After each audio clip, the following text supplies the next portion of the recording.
extraordinaria labor en Universo, ahora en su segunda temporada. Es un placer porque además hemos compartido, además de que compartimos toda la vida, porque somos compañeras desde primero de primaria hasta entrar a la Facultad de Ciencias, compartimos todavía la facultad, pero después nos unieron los dinosaurios en diversos proyectos que tuvimos. Y bueno, pues ahora como colegas de directores de museos, ¿sí? Pues también estamos participando en varios proyectos conjuntos y siempre reconoceré el gran apoyo que me han dado para el museo de nosotros, que es pues uno de los más jóvenes que tiene la UNAM, a pesar de que son instalaciones pues ya bastante longevas. Tengo también el gran placer además y honor de tener a Carles Canet, al que reconozco, pues sí, como el señor Geoparque. Por favor, Julia, buenas. Sí, él es un apasionado de la naturaleza, es un geólogo de primer orden y además, pues sí, es el representante de la UNESCO, o sea, de los geoparques de México ante la UNESCO. Hizo un trabajo maravilloso del cual hoy vamos a hablar, sobre todo documentación del geoparque, normas que exige la UNESCO para tener este nombramiento y una labor pues impresionante con el propio estado LC del Geoparque Comarca Minera en el estado de Hidalgo. Y maravillosamente llegó la doctora Julia Tagüeña, de la cual pues más que conocida en este medio, tanto como física como su trabajo por la divulgación y la comunicación de la ciencia, y ahorita pues haciendo un trabajo bastante duro, debemos reconocerlo, por la labor científica en nuestro país y en la UNAM. Es un honor tenerla aquí también con nosotros. Entonces creo que vamos a tener una buena discusión, porque ahora van a oír ya el director de museo ante qué son los bienes y también pues las responsabilidades que tenemos como tal, como ser directores de museo, y que somos realmente pues los guardas de un gran patrimonio. Entonces yo les había pedido a ellos, les había hecho una serie de preguntas, les había enviado para un poco meditar al respecto, y la primera que les había hecho es, ¿qué era para ellos un bien científico y un bien tecnológico? Y le pedimos pues a Gaby, que ya la tengo aquí, que comience. Muchas gracias, Ani. Buenos días, Ani, Julia, Carlos, a todos ustedes. Muy buenos días. Y bueno, pues un bien científico puede ser diferentes cosas. Puede ser un objeto natural que sirve no más para la generación del conocimiento, sino para la verificación del conocimiento, como pueden ser fósiles, organismos, tantos animales como vegetales preservados, y también pueden ser exposiciones, puede ser contenido, actividades, todo lo que tenga que ver directamente, demostraciones con la ciencia. Y el bien tecnológico pues son los objetos que han servido incluso para generar los conocimientos científicos, como son las colecciones de microscopios y de muchos aparatos tecnológicos, pero que sirven también para realizar la ciencia. Y también en las exposiciones hoy día, pues así como vemos la ciencia cambia exponencialmente, también la tecnología. Y si bien en los museos y centros de ciencia interactivos, pues en las exposiciones tenemos también mucha tecnología. Y hoy día que está cambiando hacia la realidad virtual, el hacer la experiencia, el instante mucho más inmersiva, que tenga la versatilidad de cambiar rápidamente los temas. Entonces, pues también está la parte tecnológica para poder transmitir y comunicar los conocimientos. Pues gracias, Julia. Bueno, antes que nada, una enorme disculpa, pero con aquella querencia que uno tiene, me fui al auditorio de Universo. Y ya que llegué, dije, no, pero es que no es aquí, ustedes me habían dicho, antes de irme corriendo, pero les pido una enorme disculpa, qué bueno que logré llegar a tiempo. No, estaba bien en la hoja, es un problema personal, di por hecho que debía que ser el Universo. Exacto. No, estaba clarísimo. Una gran disculpa a todos, un placer estar aquí. Mil gracias, Ana María, por tus mensajes y por explicarme muy bien. Yo estoy muy honrada de que me inviten porque en realidad mi labor en museos hace tiempo que se dio, pero yo la verdad cada vez que me invitan hago como si yo estuviera metida en el asunto porque me sigue interesando muchísimo. Respecto al tema de ciencia y tecnología, pues sí es todo un tema. Inclusive es un tema también en el mundo académico. Los ingenieros, por ejemplo, se quejan mucho de que los científicos no le damos suficiente lugar a los temas tecnológicos. Y la verdad es que no siempre ha ido junta la ciencia y la tecnología. Por ejemplo, la tecnología moderna, desde luego, está completamente basada en el conocimiento científico de mecánica cuántica del siglo XX, pero, por ejemplo, las primeras brújulas que se hicieron en la Tierra, que es una cosa totalmente tecnológica, pues no tenían ni idea de por qué funcionaban, y entender que los materiales tienen un spin magnético, pues eso llevó muchísimos años, donde está la explicación del ferromagnetismo y de las brújulas.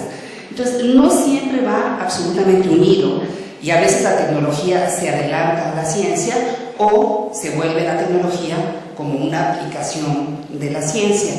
Sin embargo, en una misma exposición siempre aparecen de alguna manera mezcladas, porque ¿cuál es el tema del día? La foto de un agujero negro, ¿no es así? Digo, es el tema. Es absolutamente ciencia, porque en las ecuaciones de la teoría de la general de la relatividad, Einstein encontró que deberían de existir los hoyos negros. Le sorprendió muchísimo, de hecho le molestó un poco, y eran estos puntos en los que la materia y la energía desaparecen.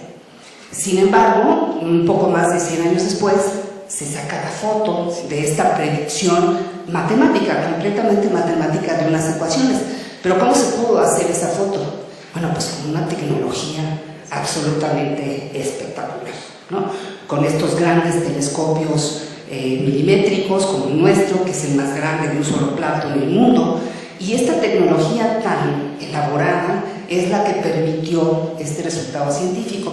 Entonces yo creo que en un museo luego resulta difícil hacer una línea, bueno, en el museo y en la vida resulta un poco difícil a veces hacer una línea, pero también hay una diferencia fundamental que los museos tienen que tomar en cuenta, y es que la ciencia sí es universal. La teoría general de la relatividad es exactamente igual para todos los seres sobre este planeta. En cambio, la tecnología sí tiene un dejo local diferente, y tiene una parte subjetiva diferente, y tiene un análisis, digamos, social y ambiental distinto. De que existen los agujeros negros no podemos hacer nada al respecto, pero sí podemos definir qué tecnología queremos utilizar. Entonces sí hay, desde el punto de vista social, sí hay una diferencia importante entre ciencia y tecnología. Muchas gracias, Anne, y gracias a todos por el interés. Bueno, cuando yo empecé a trabajar en el tema de geoparques, me dijeron que no confundiera, que el geoparque no era un museo al aire libre, ni un museo vivo, ni nada de eso. Sin embargo, hay una relación muy fuerte, que es que los geoparques tienen un patrimonio y además normalmente se articulan con museos comunitarios, museos de sitio. Son iniciativas muchas veces de las propias personas que habitan los territorios, ¿no? ¿Y qué es lo que preservan esos museos y esos territorios? Pues un patrimonio, es decir, algo que queremos dejar a la siguiente generación, algo que se hereda, por definición eso es un patrimonio geológico, un geopatrimonio, es decir, que básicamente tiene que ver con los elementos del paisaje, de la geología, de los suelos, de la naturaleza biótica. Y actualmente, cuando se cataloga ese patrimonio, y eso tiene mucho que ver con, los catálogos, es algo también museístico, ¿no? Hacen la diferencia entre los bienes patrimoniales muebles e inmuebles, que son bienes científicos, ¿no? fósil, que de un dinosaurio que antes se mencionó, se puede encontrar en un lugar, pero no conviene que esté ahí, porque pues se puede degradar por la lluvia, los agentes de meteorización y atmosféricos. Entonces lo tienen que retirar y llevarlo a una colección que de preferencia debería estar en el territorio y no a miles de kilómetros o en otros países. Y eso se considera un bien geológico, por lo tanto científico, mueble. Y como bienes inmuebles, pues puede ser que tengamos que en ese yacimiento fosilífero no conviene sacarlo porque se va a romper o porque va a perder muchas características que nos indican el ambiente donde se depositó, etc. Y más bien lo que hay que hacer es proteger esa localidad, poner un panel explicativo, poner una barda, poner acceso para personas con capacidades distintas, etc. Y estamos hablando de un bien inmueble que puede ser, pues, como he dicho, una localidad fósil, pero también una localidad mineralógica, un estratotipo, un lugar que se ha usado para definir determinado formación geológica o piso geológico, ¿no? Entonces, aunque no es directamente lo mismo, si hay una relación y si se catalogan esos bienes, hoy día se hace de manera sistemática, es decir, hay metodologías para diferenciar y para asignarle un valor. Claro, es un poco subjetivo, normalmente son cuestionarios que pues personas de campo llenan varias veces y hacen como un promedio, o vuelven y regresan, cambia su forma de pensar porque han visto otros lugares, pero es una manera de catalogar y ver cuáles de esa parte patrimonial es un bien científico, un bien cultural o un bien simplemente algo que la población lo considera como una cuestión mitológica o lo que sea, o étnica, como algo espiritual, algo que debe preservarse. Bueno, pues siguiendo en esta, o sea, ya todos dieron como una forma en la que yo les había pedido como que los clasificásemos, ¿no? Diríamos, pues la primera es la de mueble o inmueble, con eso podríamos comenzar, ¿no? Pero, ¿qué otras clasificaciones les podríamos hacer? Porque hay muchísimas. Claro, otra de las clasificaciones justamente es hacia la función en la que están. Entonces, podría ser que son objetos científicos, biológicos, o son geológicos o paleontológicos, o sea, de acuerdo a su naturaleza. Por otro lado, cuando están a disposición también para realizar investigación, o cuando además están mostrando, por ejemplo, el Museo de Paleontología del Instituto de Geología, pues es un museo, sin embargo, varios de los hallazgos de la generación del conocimiento de la paleontología se han llevado a cabo porque se pueden consultar, digamos, los fósiles y se puede llegar al conocimiento también. Entonces, también por la función se pueden clasificar. Ahorita que decías de los geoparques, por ejemplo, cuando hay unos prismas basálticos, pues no te los vas a llevar a ningún lado, se quedan ahí porque la formación para irlas a ver es maravillosa. Entonces es una referencia también, entonces se pueden clasificar también así. Y ahora yo te diría los dispositivos que se generan en exposiciones. También, por ejemplo, para hacer una exposición se hace un guión temático, un guión conceptual, un guión museográfico, se hacen elementos educativos y se hacen actividades adicionales a la exposición, y todo esto pues se puede documentar y también clasificar en qué sirve para realizar. A veces una exposición itinerante que va a ir a otros lugares y se puede ir enriqueciendo localmente, pero todo esto también son pues parte de lo que también se puede clasificar como elementos dentro de las colecciones, o sea, es otro bien. Es otro bien, sí, ¿no? Muy bien. Bueno, a mí me gustaría poner un poco de polémica en esta conversación de llevarse los originales y dejar una copia, porque voy a referirme a Jorge Wagensberg, que estaba totalmente en contra de eso. Decía que solamente ver un original te conmueve realmente. Es como, yo podría hacer un museo impresionista en México con copias perfectas del impresionismo y la gente no va a sentir lo mismo que si va a Jeunet en París. Entonces, también en nuestros museos la pieza original tiene un gran valor, y lo que hacía Mark Ginsberg es que iba y compraba el cacho. Es una cosa impresionante. Él fue a Brasil, él murió recientemente, pero la verdad es que era una persona extraordinaria, ¿no? Con esta visión muy cercana al arte, ¿no? Él era físico originalmente, pero con una visión muy cercana al arte, porque finalmente en este patrimonio ciencia y tecnología tal vez habría que añadir el trinomio a la parte artística. Entonces, por ejemplo, fue a Brasil y compró un micro Amazonas que estaba en el Museo de Barcelona. Obviamente eso es muy caro, ¿no? Porque tenía un clima especial, pero tenía ahí las plantas originales. Y respecto a estos cortes geológicos, ahí me contó cómo había comprado un cacho de la costa de no sé dónde, y ese cacho lo puso en Barcelona para que la gente lo viera. O sea, entiendo, por supuesto, la necesidad de preservar obras originales, porque además simplemente el ambiente y la contaminación acabaría con ellas, ¿no? Entonces, ahí yo creo que no tengo ninguna duda. Pero la posibilidad de dejar una pieza original, el que el fósil sea auténtico, es completamente diferente a que sea de plástico, aunque no seas geólogo. O sea, es algo, ¿estás de acuerdo que algo? Entonces, los museos de ciencia no pueden, evidentemente, tener todo en original, pero cuantas más piezas tengan, y estoy segura de que el gran éxito de Geoparque es que estás en el Geoparque, te estás moviendo con un ambiente que te está diciendo lo que te quiere decir, y los museos de ciencia sí hacen un esfuerzo por tener alguna vez piezas originales de ciencia y tecnología. Eso en tecnología es más o menos fácil, porque como es rápidamente obsoleta te la regalan. De hecho, los museos tienen un gran problema en qué hacer a veces con todas las piezas obsoletas que llegan de tecnología, y hay que ser muy cuidadosos de poner una que realmente tenga sentido, ¿no? Por ejemplo, cuando le regalaron Universum la Cray, que es la primera supercomputadora de México, pues sí tiene sentido. Obviamente Universum no se llevó la Cray completa, que era un cuarto enorme lleno de módulos, se llevó un módulo, pero junto a ese módulo viene una explicación que realmente es importante, es histórica, es el primer supercómputo que se hizo en nuestro país, ¿no? Y está unido a la ciencia que se hizo con ese supercómputo, porque una vez más está todo combinado.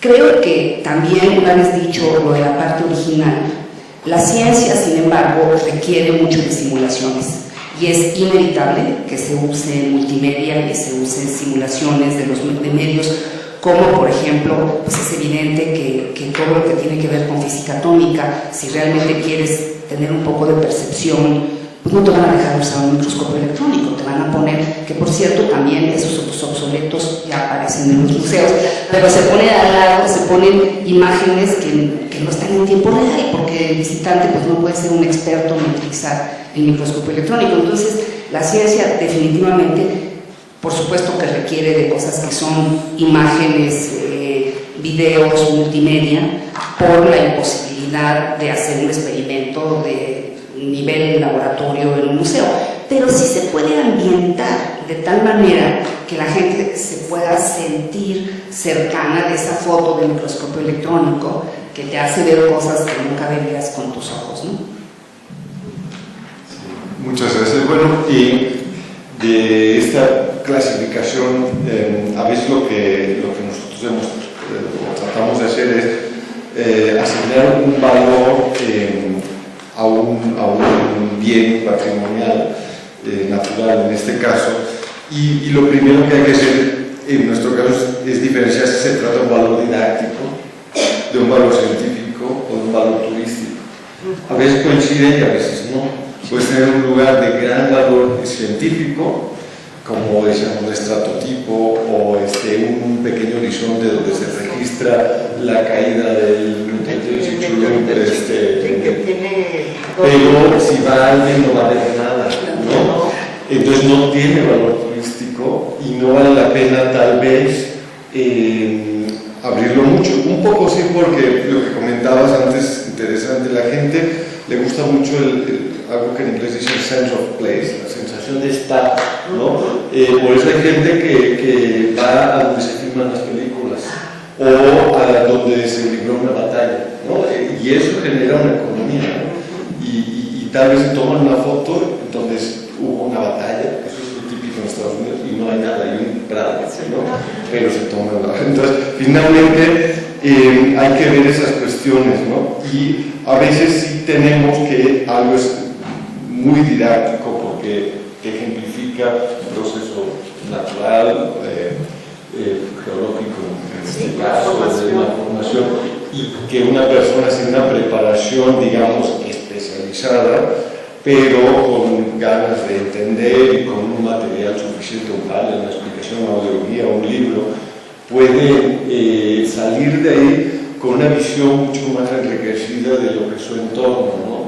Porque a veces para verlas, para apreciar las cosas, sobre todo para valorarlas, es bueno que te las explique, ¿no? Eso es como casi un paradigma para nosotros, ¿no? Explica las cosas, la gente las valora, ¿no? Entonces sí hay que hacer muy bien estas diferencias. Dentro de la clasificación también temática, como acaba de decir Julieta, tanto el aspecto de arte como el histórico son muy importantes. Entonces, por ejemplo, en Universum hay colecciones que ya se llaman colecciones científico-histórico-tecnológicas, porque en realidad también tiene una parte histórica muy importante y se pueden clasificar temáticamente, es decir, imagínense que tengamos una exposición que vaya del bulbo al transistor, al chip, al microchip y a la nanotecnología. Entonces se pueden ir agregando los nuevos conceptos científicos y tecnológicos a una colección que inició desde el bulbo. Ahorita comentabas desde la primera computadora, desde los primeros algoritmos y programas que a lo mejor hizo Anna Byron, por ejemplo, en 1800, con lo cual después se van agregando ciertas cosas y también puedes hacer una exposición temática sobre la misma colección.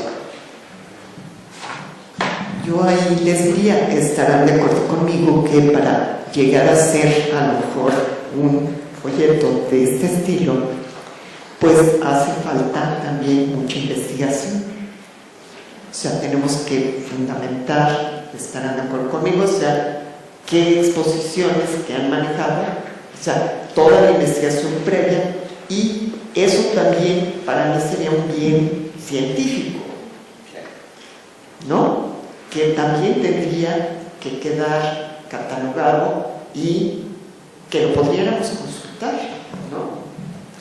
Por supuesto, incluso pasa al hacer una exposición que el invitar a diferentes especialistas y científicos sobre un tema, pero una exposición que van a converger diferentes disciplinas, justamente empiezan hasta hacer un prototipo para poderlo explicar o expresar, y de ahí han salido temas interesantes también hacia la ciencia, porque cuando se trata de explicarle al visitante algún fenómeno, ellos mismos se cuestionan y han dicho, oye, esto está muy importante para también, o sea, es retroalimentar un poquito, y la divulgación de la ciencia es importantísima, la comunicación, exactamente, y hacerlas hoy día también de forma de la ciencia crítica interdisciplinaria, pues también es muy importante, y documentarlo, y como bien dices, acordar pues una homologación en este tipo de clasificaciones que estamos diciendo, porque científicamente pues saben muy bien los físicos, los biólogos, los geólogos, los geofísicos cómo van clasificando su material, y como bien han dicho, puede ser material para la investigación, para la docencia, para la divulgación. Y también dentro de la divulgación, algo que hemos observado, y es que a los seres humanos nos encanta tocar. Entonces, esto que decías es fundamental, el tener las piezas originales, y dentro de las piezas originales habrá algunas pues, que no se puedan tocar, pero muchas de ellas sí. Entonces, cuando la gente toma un fósil en la mano, o por ejemplo tuvimos una exposición de dinosaurios, donde podías tocar un pedazo del hueso del dinosaurio, atraía muchísimo a la gente empezar a observar la textura, la diferencia. Entonces también es algo muy importante, ¿no? Entonces, cómo una exposición se va conformando a través de diferentes elementos y después documentar. Yo a lo que voy es esa importancia de la documentación. Y entonces, ¿cuántos casos conocen que antes de montar ese, o sea, que esos catálogos, o sea, estoy de acuerdo que se hace los guiones, etcétera, etcétera, pero que todo quede en algún acervo que cualquiera del ámbito de los museos o simplemente una persona con interés por divulgar pueda consultarlos. Sí, yo creo que es un punto muy importante. Creo que ha pasado, tal vez no con todo el rigor que hubiera podido ser, pero sí ha pasado. Inclusive, por ejemplo, existe este libro de Universum de cómo hacer un museo, y también cuando fue el aniversario también se hizo un recuento de todo lo que se había hecho. O sea, sí existe material, pero yo estaría de acuerdo contigo que es algo que se ha ido construyendo, que no era tan claro en el inicio como sí lo es para los curadores de arte, ¿no? Un curador de arte, su curaduría es tan importante como la exposición. Es toda una investigación, ese es su trabajo de investigación. En el caso de los museos de ciencia eso ha ido pasando cada vez más. Y creo, por ejemplo, que en el nuevo proyecto de Universum que me han contado, justamente tiene esa visión. Están haciendo una curaduría, yo diría, completa desde muchos. Por otro lado, lo que siempre fue cierto en los ejercicios de museos de ciencia de este país es que se formaban grupos multidisciplinarios para hacer el guión. Y eso es una cosa fantástica. Para mí en la vida me dio un enorme crecimiento. Yo aprendí, pues yo cuando llegué a trabajar en ese Universum, yo venía de una comunidad completamente, pues somos multidimensionales porque somos físicos, pero todos eran físicos. Entonces teníamos, todos mis conocidos, mis discusiones, todas tenían un cierto tono que el Universum cambió totalmente. Y en una exposición la voz del científico es tan importante como la del museógrafo, como la del fotógrafo, como del que hace multimedia, todas las voces, como el que lleva a los monitores, todos tienen una importancia fundamental. Entonces ese equilibrio hay que aprenderlo en la vida porque es como deben de funcionar los grupos multidisciplinarios en completa transversalidad. Entonces yo sí creo que cada vez más hay que conseguir esto, y se los digo porque, por ejemplo, en el Sistema Nacional de Investigadores, la gente que viene de investigaciones estéticas se queja de que la gente no entiende que el libro de curaduría es su investigación.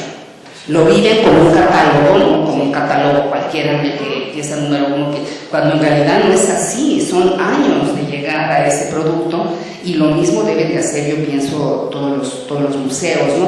Entonces yo creo que ese punto es realmente fundamental.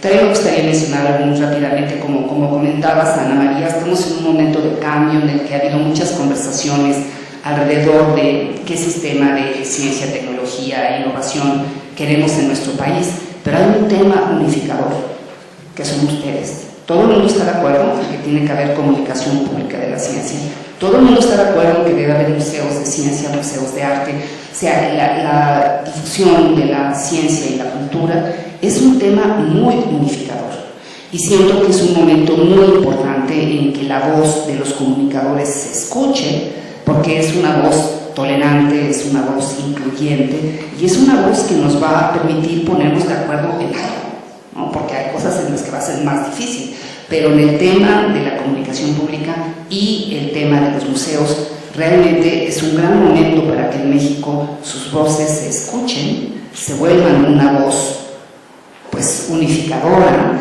y logren entrar en los planes nacionales, porque ahora se está discutiendo el plan nacional, bueno, todavía no es público, a partir del 1 de mayo será público el plan nacional de desarrollo de nuestro país, y luego vendrá la discusión del programa especial de ciencia, tecnología e innovación, y es ahí donde yo pienso, tanto en el tema de ciencia como en el tema de cultura, donde deben de tener mucha participación en las reuniones que se dan para discutir estos temas. Sí, muchas gracias. De estos temas que se han puesto en discusión en estos momentos, me gustaría comentar estas divisiones, porque yo antes decía que había que dividir, ¿no?, los valores turísticos o científicos, pero a veces no conviene. Y yo creo que en cuestiones, por ejemplo, de ciencia y arte no conviene que estén integrados, ¿no? Y ciencia y cultura. Yo tengo ejemplos que vienen a la mente. Por ejemplo, ciencia y cultura, pues unas pinturas rupestres son ciencia, es cultura y es arte. Y hay que abordarlo de manera integral y no solo desde una visión cortita, ¿no? Y arte y ciencia, por ejemplo, hoy día existen el land art, las intervenciones de los paisajes, que a veces se hacen paisajes degradados en zonas mineras, ¿no? Y es finalmente sí es algo que tiene que ver con la ciencia, porque el cierre de una mina es algo que involucra cuestiones de ciencias sociales, ciencias naturales, ciencias ambientales, y una intervención cultural paisajística, pues a veces como una alternativa, o es reutilizar algo que es un pasivo ambiental solo, ¿no?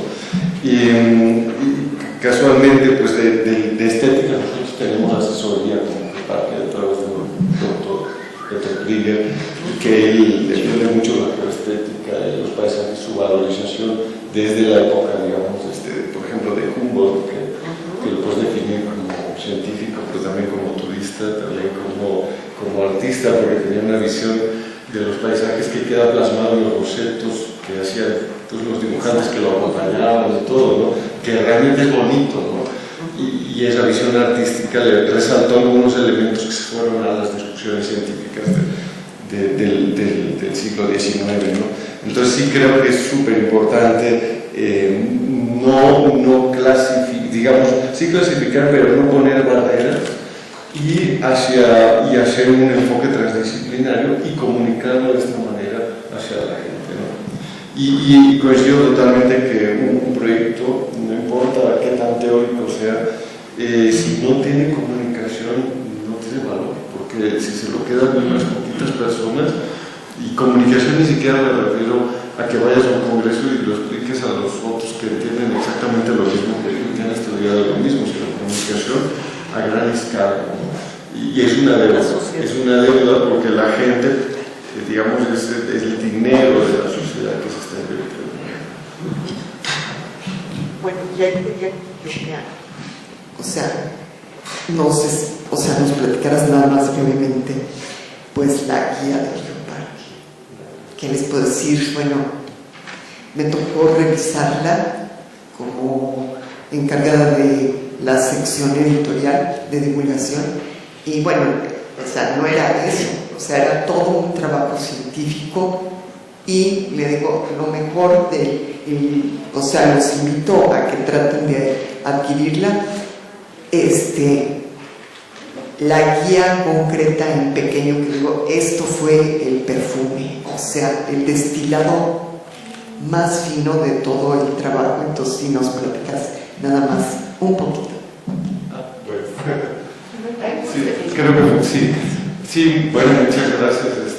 Realmente fue además, lo tuve que hacer en mitad del congreso y lo trabajaba de 10 de la noche a la madrugada, pero no me dormía, o sea, había que seguir. Bueno, gracias, qué bueno que no fue un tormento por las horas. A mí me ha causado mucha satisfacción porque permitió motivar a alrededor de 50 expertos, expertas, que trabajaron de manera entusiasta alrededor de un tema. Y había, pues, como digo, gente de estéticas, de varios institutos, comunicadores, diseñadores, editores, y tuvo una coherencia, un hilo conductor, ¿no? Que es en este caso es el Geoparque. Y sí, obvio, yo fui aprendiendo en el camino y me di cuenta de que comunicar en este caso es una mezcla entre comunicar, divulgar, atraer, es casi hacer también publicidad de un lugar y para que también activar la economía y todo. Es un proceso científico, no en el sentido de hacer ecuaciones y derivando cosas para obtener no, pero sí lo es mentalmente, porque personas que tienen una disciplina distinta hay que ponerlas en comunicación, en contexto, decirle qué se espera, qué esperas del experto en investigaciones estéticas, del experto en volcanología, del experto en dibujo científico, etc. Y bueno, sí me da mucha satisfacción que en general pues, la gente está contenta con esto. No, o sea, sí es un excelente documento, así les puedo decir, y o sea, sí traten de verlo, porque comienza con una una serie de artículos científicos desarrollados por científicos describiendo todo lo que van a ver en el geoparque desde diversos puntos de vista, pero todos, o sea, son académicos, es un total desarrollo académico, y luego termina con, pues sí, la guía que uno llevaría cuando uno va a un geoparque, qué es lo que uno va a ver. Pero la persona que quiere profundizar mucho más, pues lee esos pequeños fragmentos. Entonces yo también, o sea, ahondar también en la importancia de encontrar estos marcos, por ejemplo, que da la UNESCO, que nos pide, que sería también lo equivalente a ISOs o normas, ¿sí?, para poder tener clasificaciones y en ese sentido calificar a nuestros museos y poder valorarlos. O sea, yo cumplo con todos estos protocolos, ¿sí? Y lo cual implica justo lo que tenemos, pues lo que estábamos tratando en toda esta semana, que es tener información y tenerla bien catalogada. Y algo para mí muy importante es que la podamos consultar. Entonces también, ¿qué experiencias de fuera, ¿sí?, o sea, de otros museos, consideraron así como las más importantes para el desarrollo de alguna exposición que les haya tocado, que digan, esta es nuestra clave? Bueno, pues justamente el estar, por ejemplo, en México dentro del ANSIT, que es una asociación de museos y centros de ciencia, por un lado, por otro lado con la Red POP, por otro lado, o sea, las diferentes asociaciones nacionales y extranjeras nos han permitido justamente, como bien dices, el compartir ideas, experiencias que han sido exitosas, y a medida que podamos trabajar en conjunto vamos a poder tener pues mucho más elementos y juntos lograr mucho mejores cosas. Un ejemplo fue que hicimos en conjunto una exposición sobre las mujeres inventoras, y los museos, como fuimos poniendo la misma exposición en Universo, y dijimos, vamos a conseguir los objetos. Y entonces nuestros anfitriones, además de hablar de la mujer inventora, que era una cédula acerca de cada uno, pues tener el objeto y hablar sobre la aplicación. Entonces a la gente también le dio más sentido, y entonces compartir una experiencia también nos sirve para poder pues tener mayor creatividad y mayor éxito en una experiencia museal. Voy a contar una anécdota del pasado lejano, porque ya tiene 30 años Universo, ¿no? Cuando se hizo el proyecto, bueno, 27, sí es cierto, no 30, tiene razón, cerca de 30. Lo que hizo la UNAM en ese momento es formar un grupo multidisciplinario y nos envió a visitar museos. Fíjense qué martirio de trabajo, ¿no?, que mandan a visitar un museo, fue horrible. Y la verdad es que en ese momento no era tan fácil conseguir este tipo de documentos que dijeran lo que te hace falta saber. Creo que ha habido un desarrollo en esa dirección. En ese momento la verdad es que la experiencia era más bien oral. Era como muy importante ir, porque ahí te contaban y te decían, no, pues tuvimos tal problema, o esto ha funcionado, que sigue siendo cierto, porque sigue cierto que en las reuniones, en los congresos, pues uno aprende cosas que escucha. Yo creo que ha habido un desarrollo muy importante en la estructuración de estos libros. Ha habido editoriales que se han interesado en publicarlo, cosa que antes no era tan común. Entonces yo creo que ahí sí se puede ver una mejora notable. Ya les mencioné el caso de Jorge Wagensberg. Él publicó varios libros muy importantes en una colección, bueno, tan importante que la presentó en la Feria del Libro, que está dedicada a temas de comunicación en museos y en otros medios. Y quisiera mencionar que esta mejora de la estructura de la información tiene mucho que ver con la estructuración de la comunicación pública de la ciencia como una disciplina en la que se realiza investigación, en la que hay gente formada en esa disciplina y no solamente que llega desde otros ámbitos a trabajarlo. Y eso es una cosa que yo he visto crecer, porque cuando empezó el proyecto de Universum no existía ningún lugar donde la gente pudiera entrenarse para hacer profesionalmente comunicación pública de la ciencia. Muy pronto se creó un diplomado que hasta hoy día funciona muy exitosamente en la Dirección General de Divulgación de la Ciencia, y también a los pocos años el Instituto de Investigaciones Filosóficas crea este posgrado en Filosofía de la Ciencia con especialidad en comunicación de la ciencia. Entonces yo creo que esta profesionalización, que no solamente pasa en México, es una cosa internacional, empiezan a aparecer en las universidades programas de posgrado para comunicación pública de la ciencia, que evidentemente es un tema interdisciplinario, ¿no? Yo creo que un ejemplo claro de interdisciplina es justamente la comunicación, y por eso también lo puede hacer Filosofía de la Ciencia, porque las otras posgrados de la UNAM te exigen una licenciatura afín. En cambio, Filosofía de la Ciencia puedes llegar desde donde quieras y ahí puedes meterte en la línea de comunicación pública. Entonces, ejemplos contemporáneos creo que hay bastantes, de libros muy buenos que te dicen qué y cómo. Ejemplos en el pasado no tanto, creo que es una cosa que ha ido sucediendo y está muy unido a la profesionalización. La verdad es que cuando se hizo Universum no existía esa masa crítica que existe hoy. Eso lo comentamos en la reunión que tuvimos de la renovación de Universum. Yo les decía, los científicos deben de ser parte del grupo, pero no los directores. Los directores de este proyecto tienen que ser los expertos en museos y los expertos en comunicación pública, que por supuesto consultarán a científicos, pero no serán ellos los líderes, porque hay especialistas en el tema. Julia, ahorita que mencionas justamente el inicio de Universum y la inspiración de los museos que fueron a visitar, entre ellos el Ontario Science Center como ejemplo, que tenían una exposición sobre ciencia y deporte.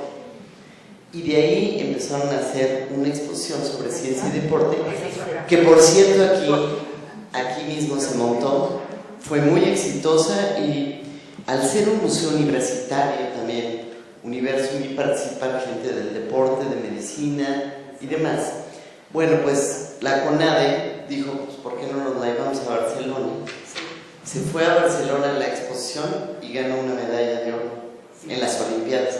Si bien en los Juegos no, pero sí ganamos en la divulgación de las... Exacto.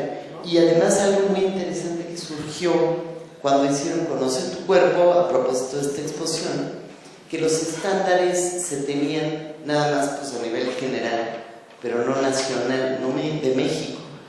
Y hay de los casos en que muchos de los mismos científicos o especialistas, al tener el reto de divulgar algo, pues los inspira para tener que desarrollar científicamente información importante que a lo mejor no se tenía.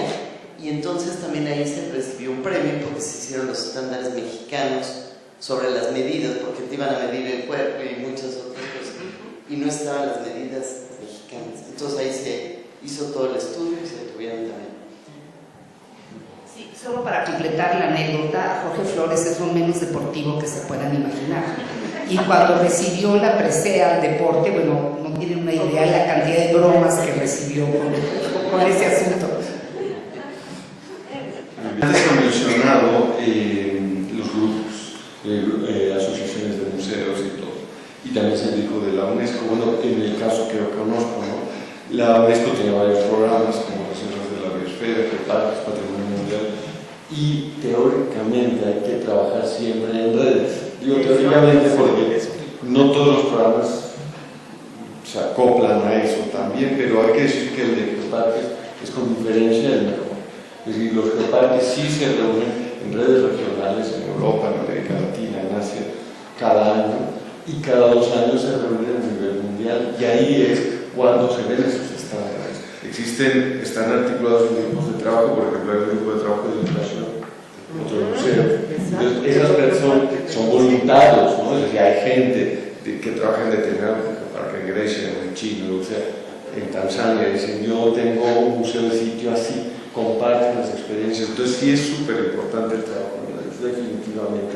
Tal vez antes la gente se podía encerrar y tener su colección casi particular y hasta que te jubilabas ahí, ¿no? Pero hoy día es diferente, y la UNESCO sí trabaja bajo esa filosofía totalmente, ¿no? Y de la comunicación, un reto retomándolo, yo sí tomé el ejemplo, hubo un ejemplo que me llamó la atención, es un pequeño instituto en Barcelona precisamente de temas de ecología, pero yo veía que constantemente salían los periódicos y les pregunté por qué, y bueno, el por qué es porque tenían una unidad de comunicación, así como hay una unidad de cómputo, hay una unidad de comunicación, con varios especialistas. ¿Sí? Si hace, no sé, varias décadas decíamos que un instituto de investigación iba a tener una unidad de cómputo, te decían, no, eso no es necesario, ¿no? Mejor gastemos esas plazas en alguien de laboratorio, etc. Pues hoy día se está yendo, creo yo, hacia esa dirección y tiene un sentido, porque esas investigaciones salen en los periódicos, la gente las entiende más y es más fácil, las apoya más socialmente y hay más facilidad de obtener fondos por los municipios, o que sea, es decir, fondos que realmente van más cercanos a la gente, ¿no? Sí, si me permiten, me acabo de acordar que me llegó un mensaje, seguramente muchos de ustedes también, de parte de ICOM, que van a revisar la definición de museo. Sí, se está trabajando. Porque se está trabajando y yo creo que esto que están ustedes haciendo también puede aportar, porque, por ejemplo, esta recomendación no estaba en la definición de lo que es uno de los productos. Entonces, a lo mejor cosas que ustedes sacarán de esta reunión pueden de alguna manera llegar a esta nueva definición de museo. Sí, o sea, sí puedo decir que el Seminario de Museos Universitarios está participando en aportar, sí, nuevas ideas y demás. Bueno, pues estamos ya en el tiempo, espero que hayan disfrutado, no sé si tengan alguna pregunta, pero... Como habíamos visto, los museos universitarios pues hay de investigación y las colecciones que quieren tener son sobre sus temas de investigación. Los de docencia sobre lo que quieren realmente explicar los maestros a través de sus colecciones. Los museos de ciencia, por un lado tenemos colecciones que han sido generosamente donadas de objetos muy valiosos, algunos de los que tiene Universo ya son únicos en el mundo. Y entonces se clasifican de acuerdo a la temática de todo esto. ¿Y qué queremos también tener? Pues como son museos de ciencias que tratan diferentes temas, pues también ir teniendo ciertas colecciones. No se puede coleccionar todo. Algunas que son básicas, muy importantes, que den todo un sentido, y el mantener las colecciones y enriquecerlas, curarlas, preservarlas. Pero algo que hemos visto ahora en el nuevo proyecto de renovación es que justamente, y con otros museos muchas veces, Ani, con los geos hemos visto, y ahora con los biólogos también, el tener colecciones momentáneas en el museo que nos presten los diferentes institutos. Próximamente vamos a inaugurar en Universum una sala del océano, y entonces el Instituto de Ciencias del Mar y Limnología nos va a ir prestando organismos de los cuales vamos a ir hablando, que son parte de sus colecciones, que van a estar momentáneamente, por ejemplo, invertebrados, y después vamos a tener otra colección con vertebrados, y después con los geólogos y geofísicos, a propósito de los suelos marinos, muestras, etc. Entonces, el poder presentar, aunque no sean muestras, pero estamos en la universidad y esa es una gran fortaleza del universo, el que los diferentes institutos y museos, por ejemplo, cuando tuvimos de dinosaurios, el Museo de Geología pues nos prestó parte de sus colecciones, incluyendo hasta sus hermosas vitrinas completitas, vinieron al Museo Universo. Entonces, pues el museo, a medida que vaya pudiendo adquirir algunos de ellos, pero yo creo que lo más versátil es también unirse con la misma universidad o con otros museos. También parte de nuestras colecciones han estado en otros museos, y también las facultades a veces nos piden partes de nuestras piezas para la docencia. Entonces yo creo que es un intercambio interesante que debemos de hacer los museos. Bueno, yo ya para cerrar con respecto a eso, pues yo siento que sí, la universidad es la que tiene que marcar, o sea, a sugerencia tal vez de los propios museos de esas experiencias, pues políticas y protocolos para que estos préstamos no tengan terribles barreras, como también pues pensar seriamente cómo vamos a conservar, guardar O sea, primero catalogar, estoy totalmente de acuerdo y tenerlo, pero de qué manera lo vamos a preservar para las futuras generaciones. Pues muchísimas gracias a todos.